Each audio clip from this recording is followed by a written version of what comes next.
Hi guys. आज मैं आपको ऐसी बात बताने वाली हूँ जिसे सुनकर ही आप चौंक जाएंगे।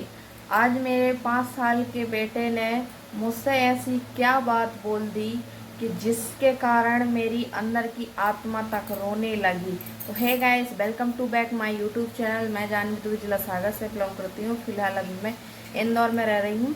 मेरे ब्लॉगिंग का आज डे 23 डेज है। तो गाइस, मैं आप सबको बता दूं कि मेरा जो 5 साल का बाबू है ना, तो उसने आज मेरे को क्या बोला पता है आप लोग को?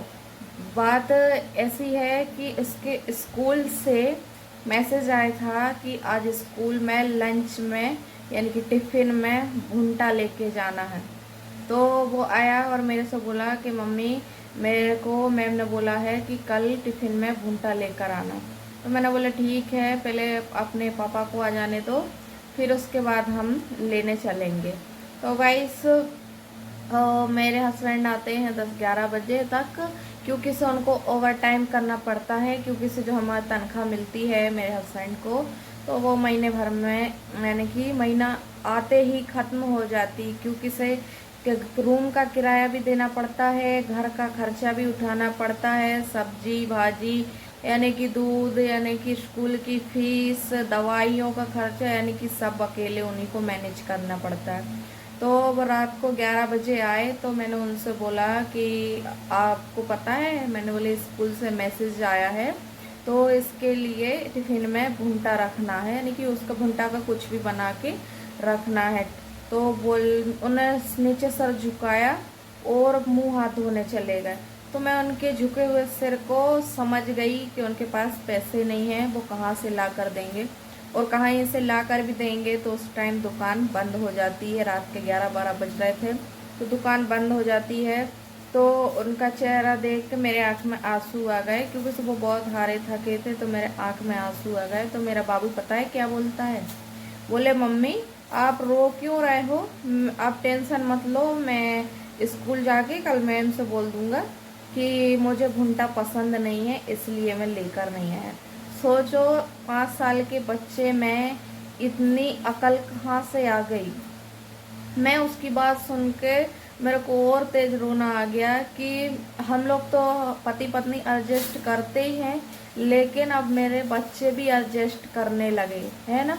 और मेरे को इतना दुख हो रहा था कि उसका मन तो होगा खाने के लिए, ऐसा तो नहीं है, क्योंकि वो बच्चा है, बच्चे हर चीज़ के लिए जिद करते हैं। उसका मन भी होगा खाने के लिए, लेकिन उसे पता है कि मेरे मम्मी पापा के पास पैसे नहीं हैं, तो वो कहाँ से ला कर देंगे मुझे। तो उसने खुद बोल दिया कि मैं मैम को बोल दूंगा कि मेरे पास यानी कि मेरे को अभी भुंटा पसंद नहीं है, मैं खाता ही नहीं हूँ। ये बात बोली उसने और खाना खा के जाके सो गया। तो फिर मैं बैठे बैठे सोचती रही कि यार, यानी कि हम दोनों हस्बैंड वाइफ सोचते रहे कि यार देखो, यानी कि अपन हर खुशी उनकी मार रहे हैं, खाने से लेके पहनने से लेकर जो जो चीज़ चाहिए रहती है, हर खुशी उनकी मरती जा रही है, यानी कि उनका शौक़ है जो ख़त्म होते जा रहा है।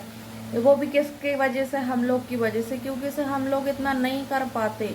मेरे हस्बैंड के भी हाथ का और पैर का ऑपरेशन है, तो वो ज़्यादा मेहनत नहीं कर पाते।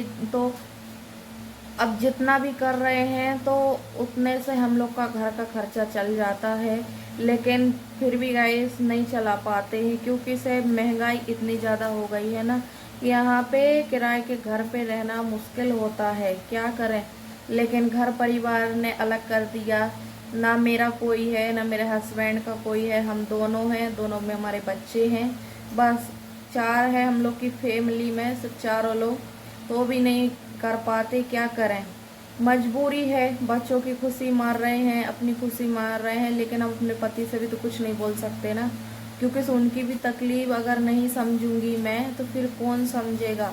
तो अगर गरीब परिवार है ना भाई, तो इम्पॉसिबल है घर का खर्चा अकेले इंसान को उठाना, क्योंकि से एक तो वो हाथ पैर से अपाहिज हैं, ऑपरेशन हुआ है उनका, नहीं कर पाते, फिर भी सुबह चलते नहीं बनता उनसे, दर्द होता है उनके पैर में बहुत, फिर भी काम करने जाते। तो मैं उनको कैसे परेशान कर सकती हूँ?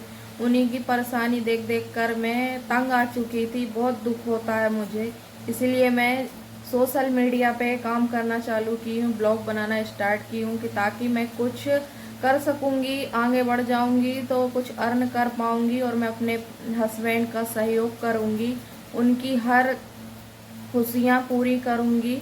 इसलिए मैंने ब्लॉगिंग बनाना स्टार्ट किया है। तो जैसे मेरे भाई बहन, आप लोग समझ सकते हो एक माँ का और एक पत्नी का दुख, क्योंकि से अगर वो गरीब परिवार से है ना तो सब कुछ निभा कर चलती है। हम भी अपनी कुछ कुछ खुशियाँ मार देते हैं, शौक मार देते हैं, क्या करें, नहीं हो पाता। हम अपने हस्बैंड को परेशान थोड़ी ना करेंगे, उनकी भी मजबूरी है, क्या करें, वो भी नहीं कर पाते हैं, उनका कोई साथ देने वाला है ही नहीं।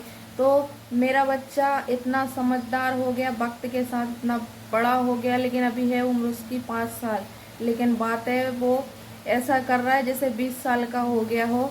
तो उसमें इतनी समझ है कि मैं क्या ही बताऊं। और भाई लोग, आप भाई बहन से रिक्वेस्ट है मेरी कि अगर आपके बच्चे कभी जिद करे ना तो उन्हें डांटना मारना मत, क्योंकि से बच्चे वक्त के साथ खुद बड़े हो जाते हैं, समझदार हो जाते हैं। जैसे कि मेरा बाबू मेरे से इतनी बड़ी बात बोल दिया कि मेरे को, मेरी अंदर की आत्मा तक रोने लगी कि यार मेरा बच्चा भी एडजस्ट करना सीख रहा है, धीरे धीरे वो भी सीख रहा है। कहीं ना कहीं उसको ऐसा लगता है कि मेरे मम्मी पापा तकलीफ में है, दुख में है, तो वो नहीं कर पा रहे हैं।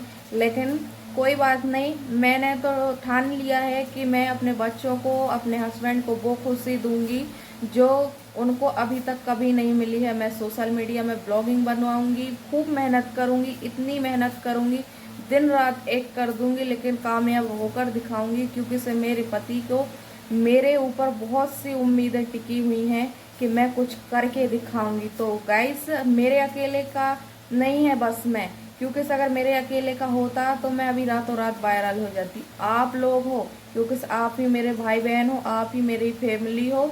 हम फैमिली में 4 लोग हैं, लेकिन जितने लोग मुझे सपोर्ट करेंगे वो भी मेरी एक फैमिली है। तो भाई मैं उनका दिल से धन्यवाद करूंगी जो मुझे सपोर्ट करेगा और मुझे मोटिवेट करेगा। तो गाइस प्लीज़ सपोर्ट करिएगा, आगे बढ़ाइएगा। वीडियो पसंद आए तो लाइक कमेंट शेयर करिएगा, सब्सक्राइब करिएगा, और अपनी बहन, गरीब बहन को एक प्यारा सा घर बनाने में मदद करो, क्योंकि से मैं अपने लिए भर नहीं सोच रही, मेरे हस्बैंड, मेरे बच्चों के लिए। तो प्लीज़ सपोर्ट करना मेरे को, और वीडियो पसंद आए तो लाइक कमेंट शेयर करना। मिलते हैं नेक्स्ट वीडियो में, तब तक के लिए बाय बाय गाइस।